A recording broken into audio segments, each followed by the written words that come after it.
Olá, minha gente, a paz do Senhor, tudo bem? Estamos começando o quadro Perguntas e Respostas com a irmã Leia Miranda.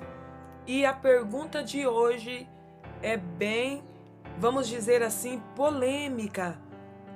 E eu gostaria muito de saber a sua opinião aqui nos comentários. Então vamos lá? E veja a pergunta a seguir. Alguém a perguntou: por que a irmã não voltou para IPDA, ou seja, a Igreja Pentecostal Deus é Amor, enquanto seu pai era vivo? Que pergunta, né?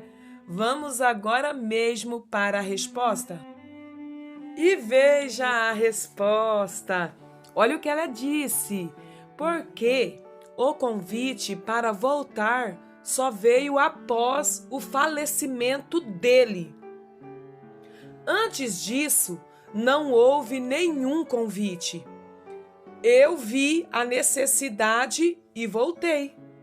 Mas, se alguém pensa que meu pai faleceu sem falar comigo, não poderia estar mais enganado.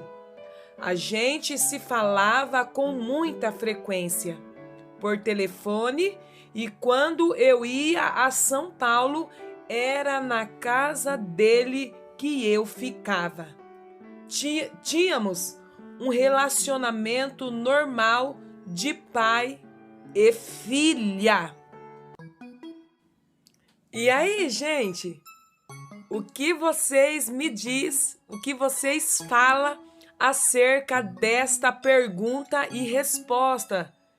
Quem aí ainda ficou na dúvida? A irmã Leia está dizendo que se alguém pensa que o seu pai faleceu sem ela falar com ele, estava, enganado. E que ela também não voltou para a IPDA antes porque o convite não havia sido feito. Ou seja, será que a irmã Leia voltou para a IPDA por um convite forçado? Algo familiar, coisas de família? Comente aqui nos comentários, quero saber muito a sua opinião. Você tem alguma dúvida ainda sobre isso, sobre esse regresso dela somente após o falecimento do seu pai? Comente aqui nos comentários. Vamos se abrir comentando aqui nos comentários, tá certo? Próxima e última pergunta. A paz do Senhor. Qual é a sua passagem bíblica favorita e por quê? Vamos para a resposta? Romanos 11:36. Porque dele e por ele, para ele são todas as coisas. Glória, pois, a ele eternamente. Amém.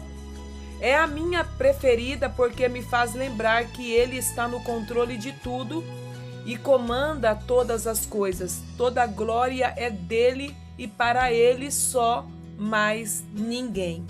Daí a resposta da irmã Leia Miranda. Pessoal, esse foi o vídeo de hoje. Espero muito que vocês tenham gostado. Não sai daqui sem inscrever aqui no canal, sem deixar o seu comentário, deixar o seu like. E eu aguardo vocês aqui no próximo vídeo. Até lá, na paz do Senhor Jesus. Um abraço e que Deus te abençoe.